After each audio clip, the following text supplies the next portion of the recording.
The most difficult task in any storytelling medium is constructing a likable villain. It's very hard to create a character that is ruthless, but very much human. However, when writers manage to form an agreeable character fueled by both hatred and humanity, a genuinely likable villain is created. I could name tons of villains who fit this mold. Darth Vader from Star Wars, Tolkien's Smeagol, and even Kefka, who we covered in the previous analysis, are excellent examples of villains who appeal to our emotions of both remorse and fear.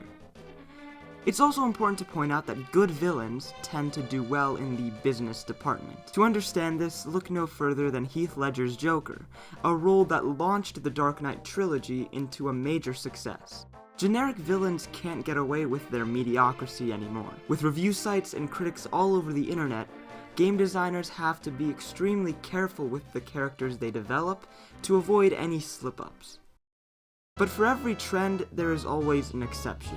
And for us, this exception is the topic of the video.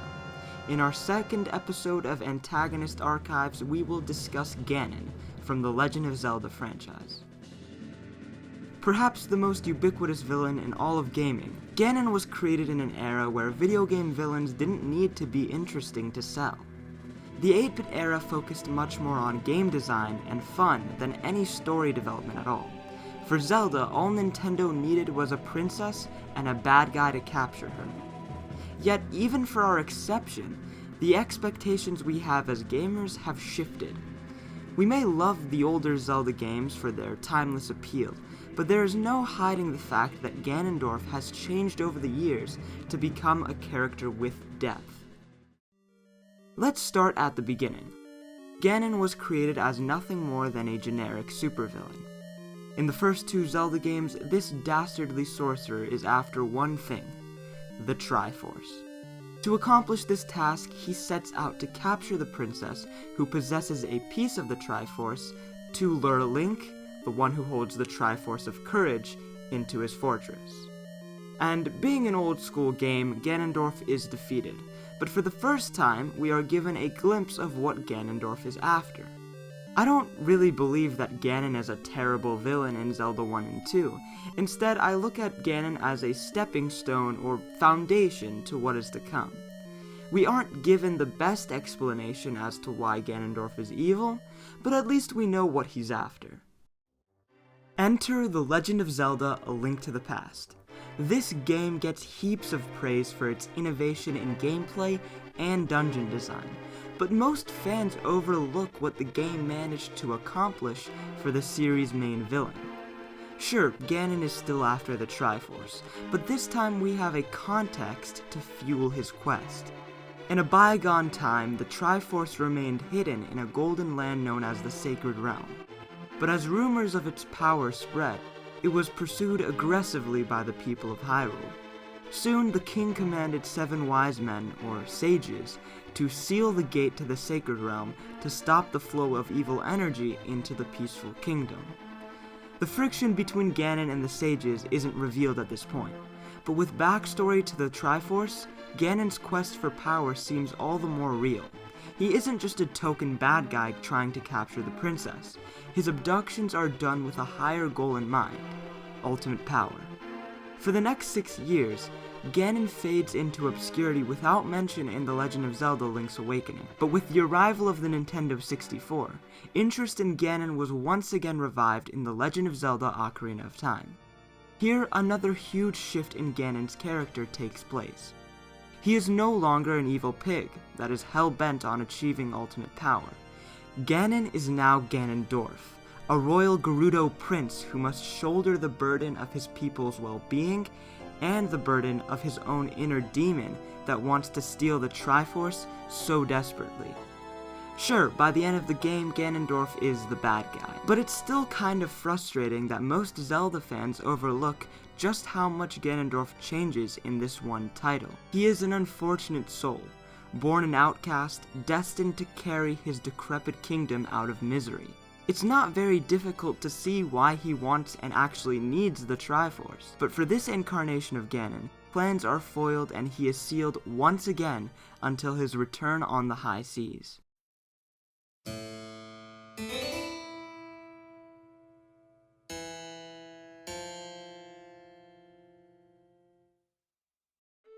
In The Legend of Zelda: The Wind Waker, the return of Ganon sheds light on some plot holes in Ganondorf's story. Assumptions we made in Ocarina of Time are now cleared up through the use of Wind Waker's excellent storyboards and dialogue from the King of Red Lions and Ganondorf himself.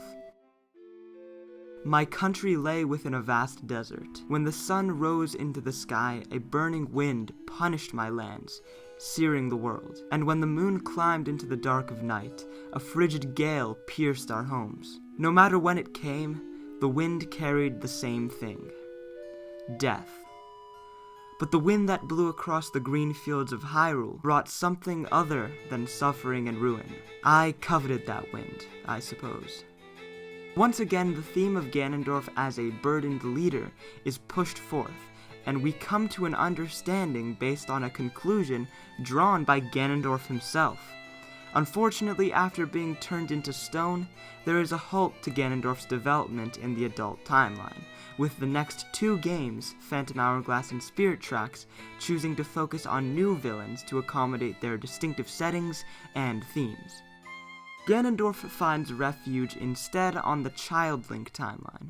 Now, before I discuss his character in these games, I want to point out why I skipped over the Timeline of Chaos, also known as the Link Fails timeline. The reason is simple. This timeline takes steps backwards in Ganon's development. The first three games, which we already covered, expound Ganondorf's simplicity. But future games, including A Link Between Worlds, the Oracle games, and Link's Awakening, either continue this simplistic formula or ignore Ganon entirely in favor of placeholder villains. Now, you might be asking, but Mo, what about Breath of the Wild? Has Ganondorf undergone any changes in the newest Zelda? And to that I say, I'm sorry. As much as I love The Legend of Zelda, I haven't actually gotten my copy of Breath of the Wild yet. As far as I've seen and been told, there is little development to worry about. Ganondorf has largely been reduced to a specter of evil, similar to Sauron in The Lord of the Rings. But when I get the chance, and if I notice anything worth talking about, I'll certainly update the video to include Breath of the Wild. With that said, we move into the child timeline of anguish and angst. The first game, Majora's Mask, has nothing to do with Ganondorf, opting instead for a Kefka-like villain who I hope to cover in the series in the near future. Majora's Mask may offer development for Link, but there is nothing here to see in a Ganondorf discussion. This brings us to the last game on our list, Twilight Princess, a game whose version of Ganondorf gets hate just for existing. I'll be honest, for the longest time I've hated this version of Ganondorf too. For one thing, he replaces a perfectly good and interesting villain just to give Zelda fanboys the final fight they've wanted for years. On top of that, even among the villains, he is just a jerk. It almost seems like he betrays Zant just to add things to his evil things I've done list. But considering all the things we've talked about up until this point, this Ganondorf might be the realest in the entire series. Don't believe me? Let's look at his life so far. Born an outcast, Ganondorf was bequeathed the burden of rebuilding a once great kingdom out of a congregation of nomadic villages. His pleas to the Hylians and their kings are in vain. With the Triforce at their disposal, the King of Hyrule cast the Gerudo into the shadow, and ensured that his kingdom would reign supreme. Seeing no alternatives, Ganondorf invades Hyrule in search of the blessed Triforce that could save his people and return his kingdom to glory. But his plans are foiled. In one life, his homeland is drowned by the unrelenting gods, and in the next timeline, he is arrested, put on trial by a biased court, and sentenced to death. Ganondorf survives a botched execution as punishment for one thing: being born. Game after game, Ganon's hopes for glory in his kingdom are tarnished. Ganondorf in Twilight Princess doesn't care about being cunning or contriving in-depth plots. Ganondorf is just fucking pissed. For centuries, he has been tormented by the hope for the Triforce's salvation. If any of us were in his position, frustration would have torn us apart. He is now an embodiment of a very real hatred that we all feel at times. Your people have long amused me, Midna, to defy the gods with such petty magic, only to be cast aside. How very pathetic. Pathetic as they were, though, they served me well. Their anguish was my nourishment. Their hatred bled across the void and awakened me. I drank deep of it and grew strong again. Your people had some skill, to be sure, but they lacked true power. The kind of absolute power that those chosen by the gods wield. He who wields such power would make a suitable king for this world, don't you think? With all that said, it's really difficult to understand why so many fans hate this incarnation of Ganondorf, especially when this buildup of anger works so well with characters like Ben Affleck's Batman. Similar to Ganondorf, after years of torment in Gotham's crime-ridden street, Batfleck's anger boils over to the point where he starts killing people. And most people loved it. So why shouldn't it work for Ganondorf? For such an overrated villain, Ganondorf suffers from a lack of exploration. Most fans think that bad guys will be bad, but there's much more to Ganon than you might have thought.